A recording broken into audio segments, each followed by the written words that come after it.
შეხედოთ როგორ ხდება ქოსების პროპაგანდა და როგორ არის მოწყობილი კითხავხარეს რა 495 პროდასავლური რაღაც გაუგებრობის პროპაგანდა. ქოსების პროპაგანდა არის სტანდარტული პროპაგანდისტული ხრიკი, რომელიც იდეაში სიმართლეზე დგას. ოღონდ ბოლოში გაჭმევენ ტყუილს, ანუ 95% სიმართლეა, რომელშიც ბოლოში ტყუილია. ეს ტყუილი ყველაზე მნიშვნელოვანია, ანუ ის რომელიც სამდროში ტვინს ყველაზე მაგრად წამლავს. მიზანი ამ პროპაგანდის არის ის, რომ საზოგადოება გახლიჩვანოს, რომ შეხედოთ სუხლი ჩანს საზოგადოებას. ოღონდ ისე რომ არ უშვებენ რომ ჯერ გაერთიანდეს, ანუ ხო გახლეჩილია და კიდეს დიან დისტანციას.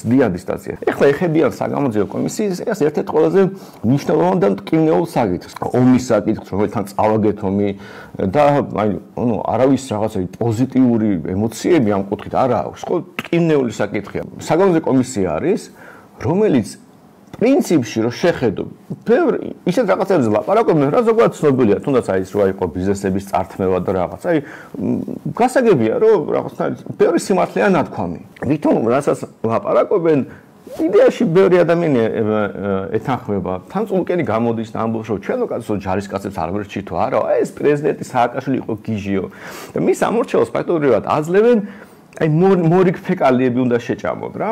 ოღონდ ირგული ძალიან ბევრი რაღაც ისეთი რაც მოსწონს რა მის ამორჩეულს და მიშა ხო არევასე მიშა ყოფილა გიჟი რომელმაც გენიალური რაც გეგმა ჩვენი სამხედროების არ აღასრულა მიშა ართავდა ბიზნესს მიშა ესა და ამ რაღაც ისტორიაში პრინციპში ბევრი სიმართლეა მაგრამ თავარი რაც უნდა აჭამოს ისე აი რაც აი ფაქტობრივად შინაარსობრივად მართლა ჩვენი ჯარის და რაღაცნაირად ჩვენი საზოგადოების დაცინვა მიზანი ამის არის რომ ადამიანი რომელიც აქედან არის ვთქვათ არ არის ქოცი ის კიდევ უფრო გაგიჟდება რა წულკენის ქცევით და მთლიან კომისიით.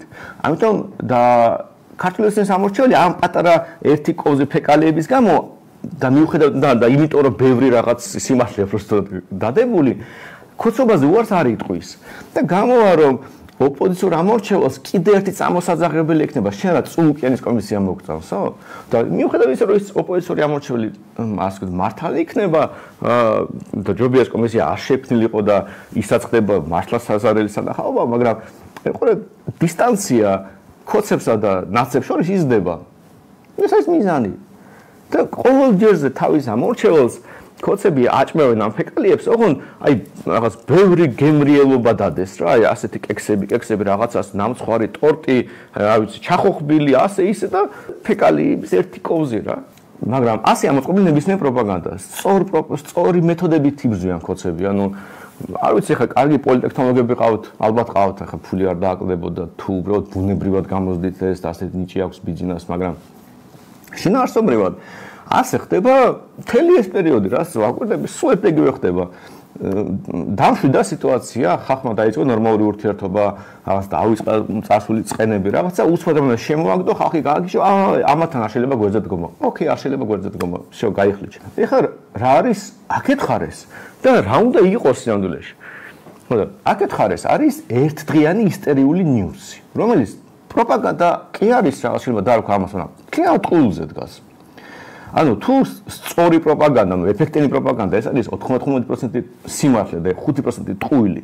არასწორი პროპაგანდაა, როცა შენ ყველაფერს ტყუილს ამბობ. აი მაგალითად ვიზა მასტერკარდის რაღაცა დაიბლოკებაო, სვიდიდან გამოგდის შემდეგ ერთდღიანი პანიკა რო იყო, ათასობით შეარო იყო ვიღაც სულელმა რო დაწერა და მე ამ ლელოს ტელევიზიამ რო აიტაცა და მე კიდე ვიღაცამ აიტაცეს და პანიკა რაღაცა უბრალოდ ტყუილი იყო, ფაქტობრივად ტყუილი ის რა ჩემი და შესაძლებელია რომელი ბანკი ან ხალხი რომელიც ამათთან დაკავებული შეიძლება ტექნიკურად რაღაც გააკრიტიკოს შემდეგ მაგრამ ის ადრე ისინი ლაპარაკობენ უბრალოდ ფაქტობრივი ტყუილი იყო და რომელიც შეიძლება გააქარწყო იმით რომ შეხვიდე გუგლში და რაღაც ორი სიტყვა open banking აკრიფო და ნახო რაზეა საუბარი. არაფერში არის მაგრამ თუ ეს ჭირდება იმის სანქციებისგან გაიქცე მაშინ ევროპაში რატომ აკეთებენ ამას ამერიკაში ამერიკა რომელიც სანქციებს გაურბის ამის გამო სვიფტიდან ეშინია რომ გათიშავე აი ეს ხო ძალიან სასაცილოს გამოიყურება მაგრამ ეს ხო ჭამა ამორჩეულ მაგრამ იმდენად ისეთი პრიმიტიული ტყუილი იყო რომ ერთ დღეზე მეც ვეღარ ჭამს აი ცოტა შევჭამ და გაჩერდა იმიტომ რომ არ მუშაობს მე გუშინდელი ამბავი 100,000 ადამიანი იყო ხო შეიძლება თქვა რომ მოვიდა რა დათვალე რა წესიერად მე მეზარება ვინ გასაგები რო ხალხი არ იყო მაგრამ ორი წუთის საქმეა ერთი დრონი აფრინდება ფოტოს გადაიღეს შენ თუ არ გაქვს ქოცებს ეკნება რამე დრონი აფრენელი და ნუ რამდენი იქნება 5-7 რამდენი სამ უნდა იყოს ხო არ ამბობენ სიმართლეს, ანუ ერთდღიანი ისტერიული ტყუილი. არ მუშაობს, იმიტომ იქით 99% სიმართლეა, ხვდები? ნებისმიერ რეჟიმი დგას უმრავლესობაზე. რომელსაც იყოს სრულიად ტირანიული რეჟიმი, როგორც მაგალითად ნაცისტური იყო ან კომუნისტური, ეს არის პირველ რიგში რაღაც იდეოლოგია. ანუ რაღაცის გამო ეუბნება, ჩვენ ვებრძვით ებრაელებს, ჩვენ ვებრძვით, ავით კაპიტალისტებს, ჩვენ ვებრძვით ასეთებს, ისეთებს. რაღაც მტერი აუცილებელია. მტერი არის ისაც აბრმავებს ხალხს. შიდა მტერი თადი იდეალურია, იმიტომ რომ გარემტერი გასაგებია გაერთიანებს, მაგრამ გარემტერს ახლა შენ ვერ მართავ. შიდა მტერი უფრო ეფექტიანია ხო? შენ შემთხვევაში ნაცები არიან, ხო? აი შემდეგ ნაცები, მოვლენ ნაცები და დედას გვიტირებენ. ხო და ასე შემდეგ. მე რაღაცები ემატება, ნაცების ხელით მოდიან გეები და ასევე რაღაცას გვიზამენ. და ასე შემდეგ. ხალხს აჯერებენ, რომ ეს ტერი რაღაც მნიშვნელოვანია, ამიტომ უნდა იბრძოლო. მეორე არის ძალიან მნიშვნელოვანი ნაწილი, ეს კონფორმისტული უმრავლესობა. საზოგადოების დიდი ნაწილი სულ კონფორმისტია და ასე იქნება და ყველა საზოგადოება ასეა. იმიტომ რომ კონფორმისტი რო არ იყოს, ხელისუფლება ვერ აეწყობოდა. ანუ ადამიანი რო სულ ფიქრობდეს თავის გადაწყვეტილებაზე, სულ მიდრეკილი იყოს ცვლილებებისკენ, უბრალოდ ყველა თავრობა ჩამოიშლებოდა. თავრობის ნებისმიერ თავრობის დასაყრდენი არის კონფორმისტული უმრავლესობა. რომელიც აი როგორც ცხოვრობს, ცხოვრობს და პრინციპში დიდად არაფერს შეცვლა არ უნდა. და არიან ხალხი, რომელიც რაღაცნაირად ამ ორი ძირითადი ჯგუფისგან შედარებით დაშორებულები არიან, მაგრამ სხვადასხვა მოტივებიდან ზოგს რაღაც პირდაპირ ფინანსური ბმა აქვს, ანუ შეიძლება კონფორმისტულად არ არის განწყობილი, მაგრამ იცის რომ უბრალოდ შეიძლება თავისი მაქსიმუმს მიაღწია ცხოვრებაში, იმიტომ რომ აი რო გაქოცდა ჩვენ შემთხვევაში, გახდა რაღაც გამგეობაში, რაღაც თანამდებობა დაიკავა. იცის გულისხმობაში რომ არც იმსახურებს, არც ამას იმსახურებს, მაგრამ კოცები რომ მოვლენ, კოცები რომ წავიდნენ, რამე რომ მოხდეს და ვიღაც შეიცვალოს ხელისუფლება, ის დაკავა სამსახურს. ის კონფორმისტი კი არის, ებათ ხვდება რომ პირდაპირ დაინტერესებული პირია. ასევე არიან ხალხი და დაშინებულები არიან, რომ ეშინიათ რაღაც გაგებით ამ სიტუაციის, აი მაგალითად ის ხალხი ვინც ციხეებში არიან, ან ჩანსლერის პროგრამაში, ანუ ისეთ სისტემები არის, ან სკოლებში მასწავლებლები, ანუ სისტემები, რომელსაც შეიძლება ადამიანი პოტენციურად სხვა მხარეს უჭერდეს ხარს, მაგრამ მას აშინებდა შენსკენ გადმოყავს. აი დაახლოებით ეს სტრუქტურა ამ ხალხის და შენი ამოცანა თუ ებძვი ამ ხალხს რა მეუქნა. იდეოლოგიურ ტიპას ვერაფერს დიდი ალბათობით ვერ უზამ. როცა ადამიანი იმით ხოდ იმის ხოროს რომ მიშა ჩვენ რეალობას ხედავთ, მიშა გალანძღე, ან როცა ბოღმის სავსე გლეხია, რომელიც კაპიტალისტებს ებძვის და ოღონდ კაპიტალისტი დაწვას და მოკლას და რაღაც ყველაფერზე წავა, იმას ვერაფერს ვერ უზამ.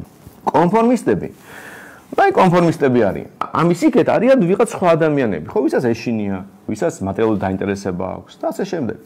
და თავარი ამოცანა არის ის, რომ ამ ადამიანებს, რომელიც რაღაც მომენტში ყოთცირდება, ანუ რაღაც ეტაპზე ტოტალიტარული ლიდერი შეიძლება ძალიან მაღალი მხარდაჭერა ჰქონდეს და შენ ვერანაირ რევოლუციას ვერ მოუწყო. და შეიძლება 90%-ს მოსწონდეს. ბოლოს და ბოლოს მიშა რომ მოვიდა რევოლუციის შემდეგ 90%-ზე მეტი მხარდაჭერა ჰქონდა.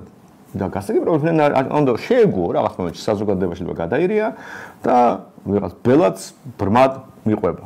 ეს გასაგებია ამ სიტუაციაში ვერ შეიძლება. მე ყველა ბელადი მე რაღაცა ცუდად იქცევა, იმიტომ რომ ბელადებს აქვს ერთი პრობლემა. მათ არ შეიძლება გვერდზე ყავდეთ კვალიფიციური ხალხი. იმიტომ რომ კვალიფიციური ხალხი მიდრეკილია მოიქცეს სწორად და არა ის როგორც ბელადი ეტყვის. და რაღაც ეტაპზე კვალიფიციური ხალხი კარგავ ტოვებენ ბელადს, ძალიან იშვიათი გამონაკლისის გარდა და ძალიან სპეციფიკურ ვიწრო სფეროში, მაგრამ ზოგადად რო შეხედოთ ადამიანებს, კვალიფიციური ადამიანები ტოვებენ ხოლმე ბელადს და ამიტომ გაჭირებას სულ უარესი ხდება. პროპაგანდას უფრო პრიმიტიული, უფრო მეტი აგრესია და ამ შემდეგ. და რაღაც ეტაპზე დგება მომენტი, როცა ის ხალხი, რომელიც პრინციპში თქვათ ბედნიერი არის, როგორც მინიმუმ ფიქრობს, რომ შეიძლება უარი თქვას ამ მხარდაჭერაზე. და აქ ჭირდება ალტერნატივა შესთავაზო. რაღაც ალტერნატივა უნდა შესთავაზო. როგორც საფრანგეთის რევოლუციამ შესთავაზა ხალხს რაღაც თანასწორობის და თავისუფლების ალტერნატივა. ამერიკის რევოლუციამ შესთავაზა თავისუფლების და უფრო მეტი სიმდიდრის ალტერნატივა. ყველა რევოლუციამ, მიშას რევოლუციამ შესთავაზა კორუფციისგან თავისუფლების ალტერნატივა. რა ვიცი, ბიზნესს შესთავაზა მიშას რაღაც ზალადობისგან თავისუფლება. ანუ ყველა ასეთი გრანდიოზული ცვლილებები საზოგადოებაში იწყება იმიტომ, რომ ვიღაცა თავაზობს ისეთ მნიშვნელოვან რაღაცას ადამიანებს, რომ აი ეს პატარა შეიძლება რაღაც მომენტში ძალიან პატარა და მაგრამ პოტენციალურად სულ რო იზრდება ესეთი ჯგუფი, ფიქრდება, რომ მოდი იქნებ და აი აქეთ ხარი დავიკავო. ეს არის და ეს. თავარი არის ეს იპოვო. და როგორ უნდა იპოვო?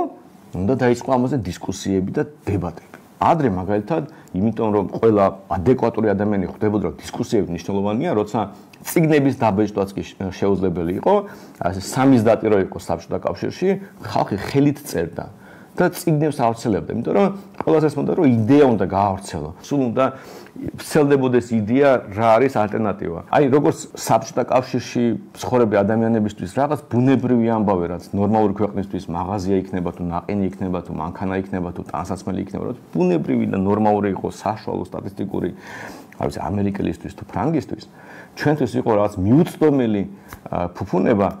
ეს ინფორმაცია რო შემოდიოდა, ეს უჩვენდა ადამიანს წარმოადგენს, იქ რაღაც უკეთესი ხდება, რომ ეს საბჭოთა რაღაც არ ვარგა და აი ეს უკეთესი სამყარო წარმოადგენდა ანგრევდა ამ საბჭოთა კავშირს.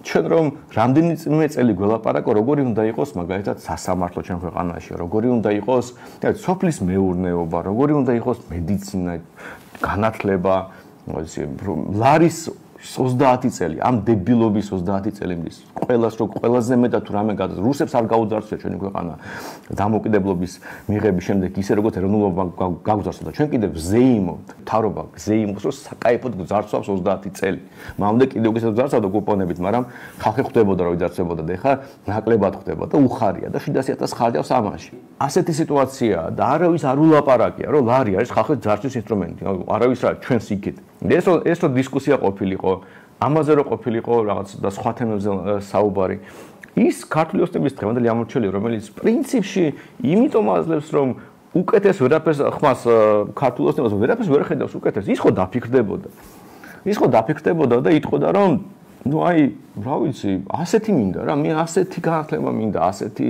ჯანდაცვა მინდა და უარს ეტყოდა ქართულ ოცნებას თუ ქოცების პრინციპი არის 95% სიმართლე და 5% ფეკალიები, რომელსაც აჭმევენ მოსახლეობას. აქეთ უნდა იყოს 100% სიმართლე მაშინ. და 100% სიმართლე რო იქნება, მაშინ შენ გაიმარჯვებ. და თუ აქეთ 100% ტყუილი გაქვს, დამარცხდები, იმიტომ რომ ბოლოს და ბოლოს კაცო, აქეთ 100% ტყუილია და აქეთ 95% სიმართლე. ყველა გაგებით სიმართლე ჯობია. მე რა რომ ბოლოს ის პროპაგანდა კლავს. იც რომ ადამიანის სტანდარტული ამორჩევის გადმოსახედიდან, რავი, ყოველ ჯერზე ის 95% სიმართლე მაინც არის. ამიტომ არ შეიძლება ყოველდღე იტყუებოდე, რომ რუსთაველი გადაიკეტა. აი, რამდენმა ჭამა ეს ამბავი, რომ რამდენი 100 რაღაც დღე რუსთაველი იკეტება. რაღაც დღეს რუსთაველი ნამდვილად იკეტებოდა, მაგრამ უდიდეს ნაწილში რუსთაველის გადაკეთება 500 ადამიანი. რატომ ჭირდება რუსთაველის გადაკეთება? ხო არ შეიძლება თვითმიზანი იყოს. რუსთაველს რო კეტავ, ისე რომ ბევრი ადამიანი მოვიდა. ანუ შენ აიბებინე რომ ბევრი ადამიანი მოვიდა და არ მოსულა ბევრი ადამიანი, 500 ადამიანი გუშინ თუ იყო ამდენი რაღაც გრანდიოზული მიტინგის დაანონსებით და რაღაცთელი ამბავით და ნუ შეიძლება 500 გუშინ იყო. აი გუშინ შეიძლება ლეგიტიმურად გადაიკეტა რუსთაველი. ყოველდღე რო 500 ადამიანი გამოდიოდა თბილისში, ეს მართლა ამბავია.